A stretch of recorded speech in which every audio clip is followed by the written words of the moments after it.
சாலை விபத்து எண்ணிக்கையில் தமிழ்நாடு முதலிடம் பிடித்திருப்பதாக மாநிலங்களவையில் மத்திய அமைச்சர் நிதின் கட்கரி தெரிவித்திருக்கும் நிலையில் விபத்துகளை குறைக்க என்ன செய்யலாம் என்று மக்கள் குரல் பகுதியில் ஓமலூர் மக்கள் தெரிவித்த கருத்துக்களை தற்போது பார்க்கலாம். சாலை விபத்து குறையணும் அப்படின்னா மெயின் விஷயம் பார்த்தீங்கன்னா டிராஃபிக் பார்த்தீங்கன்னா தேவையில்லாத இடங்களில் நிறைய டிராஃபிக் காவல்துறையை பண்ணுறாங்க. இப்போ வண்டி பிடிக்கிறாங்க, பிடிக்கும் போது பார்த்தீங்கன்னா 100-200 கேஸ் போடுறாங்க. ஆனால் அதுவே பார்த்தீங்கன்னா அந்த இடத்துல ஒரு ஹெல்மெட்டோ இல்லை இன்சூரன்ஸ் அந்த இடத்துல ஸ்பாட்லேயே அவங்களுக்கு ஹெல்மெட் கொடுக்கறது, ஒரு இன்சூரன்ஸ் போட வச்சா இந்த மாதிரியான விஷயங்கள் குறையும். என்னை பொறுத்த வரைக்கும் விபத்துக்கு காரணம் நம்ம போதைப் பொருள் தான் காரணம். கவர்மெண்ட் தான் விற்கிது போதைப் பொருள். தண்டனை அப்படிங்கும்போது அவங்கள கொடுக்க முடியாது, கவர்மெண்ட்டுக்கு தான் கொடுக்குற மாதிரி வரும்.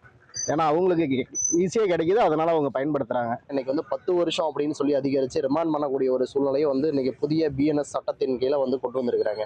ஸோ தண்டனை அதிகப்படுத்தினா குற்றங்கள் குறையும் அப்படின்றத தாண்டி இதுக்கு முழு பொறுப்பு யாருக்கு இருக்குன்னு சொன்னால் ஒரு அரசாங்கத்துக்கு தான் இருக்குது. இன்னைக்கு சாலைகள் தமிழகத்திலையும் சரி இந்திய அளவுலையும் சரி சாலைகளை நீங்கள் எடுத்துக்கின்னு சொன்னால் எவ்வளோ பழுதடைஞ்சு இருக்கிறத நம்ம பார்க்குறோம். மழை வந்துச்சுன்னா அது தேங்கி நிற்கிறத பார்க்குறோம். இன்னைக்கு சாலைகள் வேலைகள் முழுமையடையாமல் நிற்கிறத நம்ம பார்க்குறோம். நிறைய இடத்துல அப்படி பெண்டிங்கில் இருக்கிறத பார்க்குறோம். இப்போ இது மாதிரியான விஷயங்கள்னால தான் அதிகப்படியான விபத்துகள் ஏற்படுது. சாலை விபத்து எண்ணிக்கையில் தமிழ்நாடு முதலிடம் பிடித்திருப்பதாக மாநிலங்களவையில் மத்திய அமைச்சர் நிதின் கட்கரி தெரிவித்திருக்கும் நிலையில் விபத்துகளை குறைக்க என்ன செய்யலாம் என்று மக்கள் குரல் பகுதியில் ஓமலூர் மக்கள் தெரிவித்த கருத்துக்களை நாம் பார்த்தோம்.